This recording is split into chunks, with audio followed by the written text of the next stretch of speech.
Sometimes the most amazing discoveries happen when you're not even looking. One moment, an excavator slams into a rock, and the next, a miner is staring at something totally unbelievable. No one working at the Millennium Mine in Alberta, Canada, could believe what had just been found. They had never come across anything like it. Sean Funk, who had been running the excavator just minutes earlier, was completely shaken. He knew this wasn't a scene from one of his favorite shows, but what he was seeing looked like a prop from a movie set. He had just been clearing away the top layer of dirt in a new section of the mine, and everything had been going as usual, until it wasn't. His hands were trembling a little. If he had kept digging without noticing the strange markings in the rock, he could have wrecked something incredibly rare. That thought alone made his stomach turn. Now the object was right there in front of him, and he still wasn't sure what it even was. The day had started out like any other at the mine. Sean loved being outside and working with heavy equipment. He'd been in the mining business for over 12 years and had done just about every kind of job in the field. Right now, his role didn't take him deep underground like some of the others. Instead, he operated an excavator, digging into a steep bank to strip away layers of dirt and rock. His machine could clear huge chunks in no time, way faster than any manual method. Driving the excavator was something he genuinely enjoyed. He had heard stories of people uncovering interesting things now and then while digging, but it had never happened to him. Most of the time, if he did come across anything, it was just old junk that had to be tossed. He never expected to come across something historic. He figured the real finds would come later, once the actual mining began. There was something satisfying about peeling away each layer of earth, knowing every foot he dug was going further back in time.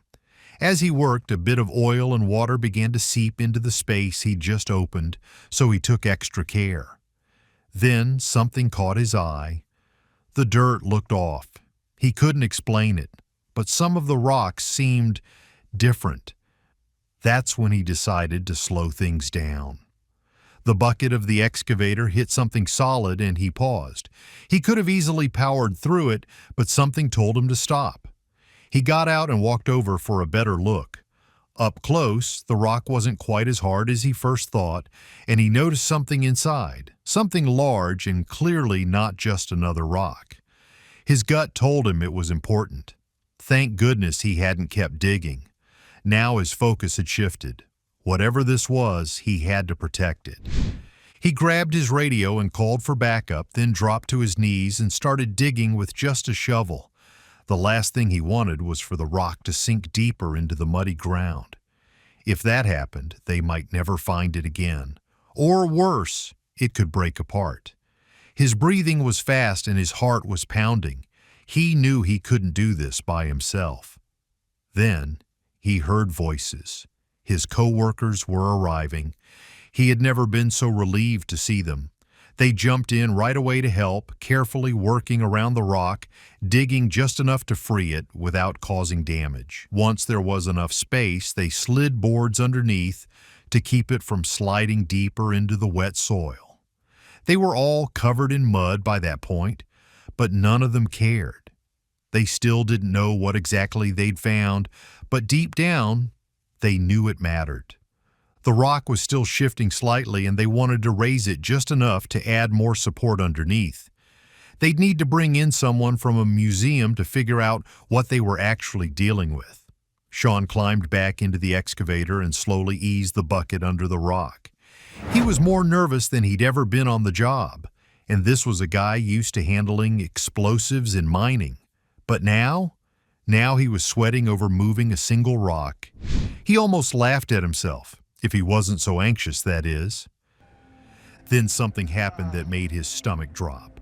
The rock wasn't as solid as they had thought. Even though they had carefully placed extra boards, when Sean gently set the rock back down and pulled the bucket away, he accidentally bumped it. The rock cracked open, and what they saw inside completely stunned them. Sean quickly backed the excavator away and ran over. He had to see with his own eyes how bad the damage was, and more importantly, what they had just uncovered. Everyone froze. Sean stared, completely stunned. The bucket had only split the rock enough to reveal what was inside, but no one could wrap their heads around it. It looked like something out of a fantasy movie, like a dragon almost. But they knew that couldn't be real. What it turned out to be might have been even more amazing. Scientists from the Royal Tyrrell Museum were called out to take a closer look. At first, they studied some photos of the creature and assumed it was a type of marine reptile. But when they arrived at the site, they were completely blown away. It wasn't that at all. What they found was actually a dinosaur, and not just any dinosaur. It was one of the best preserved fossils anyone had ever seen. The level of detail was stunning. They could immediately tell it was an armored dinosaur, but it wasn't any species they had recorded before. This discovery was on a whole different level. There's something about dinosaurs that brings out the kid in all of us, and this one was no exception. It was just too cool. Remember how they figured out so quickly that it was armored? That's because they could literally see it. The dinosaur wasn't just fossilized, the actual tissue had hardened into stone. From its snout all the way to its hips, it looked like the animal had died only recently. Even though it had been buried for millions of years. People often joke about how we don't really know what dinosaurs looked like. Maybe they had feathers or fur. Who knows, right? With most fossils, we're left guessing about their skin and texture. But not this time. With this dinosaur, they could clearly see what its skin looked like. The outer armor was still there, and it was covered in tough, spiky plates. Even more amazing, it hadn't collapsed or shrunk down over time. The dinosaur still had its full structure, including visible teeth and bones. To learn more, the scientists scanned the fossil using X-rays so they could see what was going on inside the thick armor. And what they found made it even more unbelievable. Some of its internal organs, like parts of the stomach and intestines, were still there, and the bone structure was perfectly visible. Discovering that much soft tissue was rare beyond words.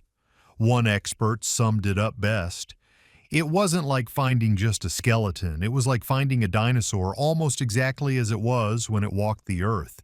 It was absolutely incredible. They couldn't fully understand how it had stayed so well preserved, but whatever had happened, it had to be sudden. Over time, they pieced together a likely story. It looked like the dinosaur had just eaten its final meal and not long after died unexpectedly. Then a storm must have rolled in, sweeping its body out to an ancient sea. After it sank and landed on its back, minerals began to seep into its skin and armor. As time passed, layers of rock settled on top of it. Still, the body was strong enough to survive it all, and it was hard to believe that after such a rough journey, it still looked as incredible as it did the day they found it.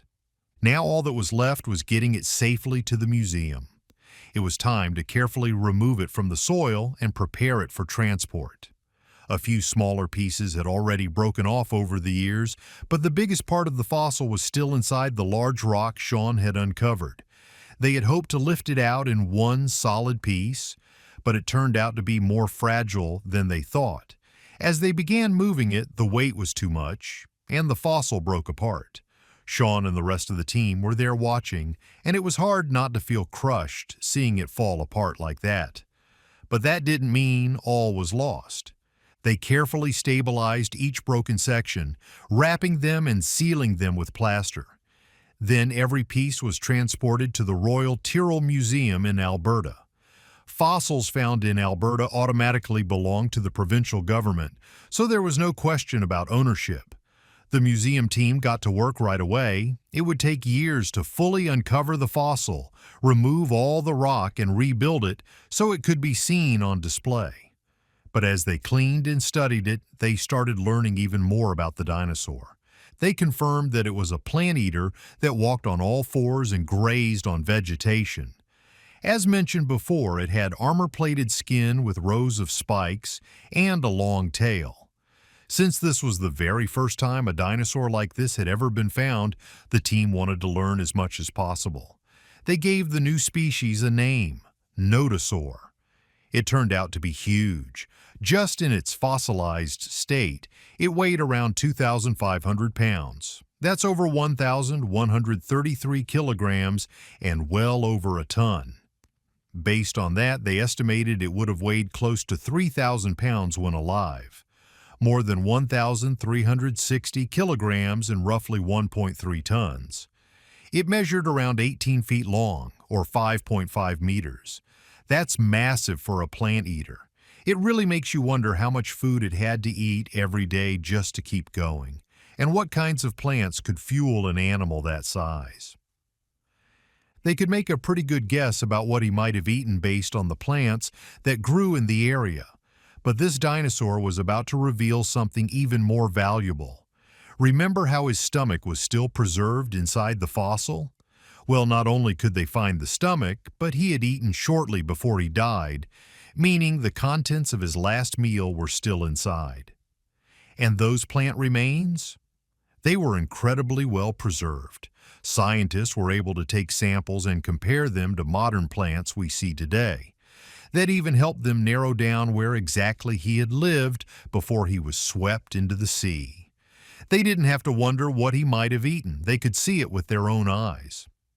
That's pretty incredible.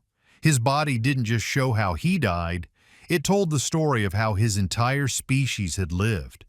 Turns out the Notasaur was quite a picky eater. When scientists studied the contents of his stomach and compared them to samples of plants from that time and region, they saw something surprising.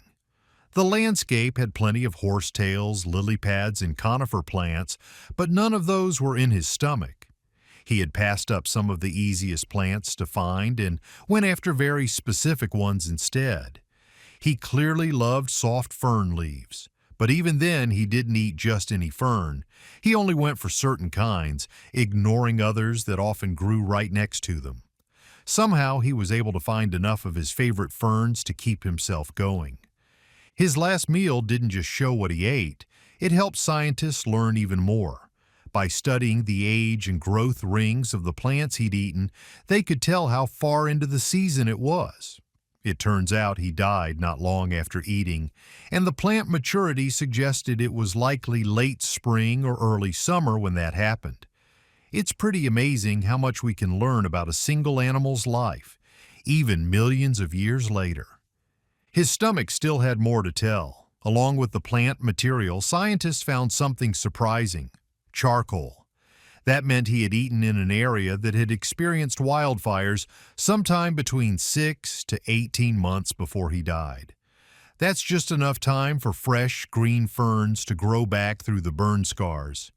Even today, big plant eaters are known to graze in places that were recently burned. They return to grasslands and forests that have been scorched, looking for fresh growth. Fire can actually help some plants grow back stronger. Ferns, in particular, thrive right after a wildfire. They become more nutritious and tastier, and apparently that was true millions of years ago, too. Since the Notasaur fed close to the ground, it made perfect sense that he'd search out the richest and most tender plants he could find. It also gave scientists reason to believe he was a keystone herbivore, one that helped shape the environment around him just by how and where he ate. Isn't it amazing how much they were able to learn from just one animal's final meal? The discovery of the Notasaur gave scientists a clearer picture of life back then, and it all started with one miner who chose to pause and take a closer look. Experts can spend years planning and digging in hopes of finding something like this. But this time, it was Sean Funk, just doing his regular work, who made one of the most important dinosaur discoveries in decades, maybe even ever. Not too bad for a guy with an excavator. Thanks for watching. If you enjoyed this story, be sure to like, subscribe, and share it with someone who loves amazing discoveries. We'll see you next time for more incredible, true stories.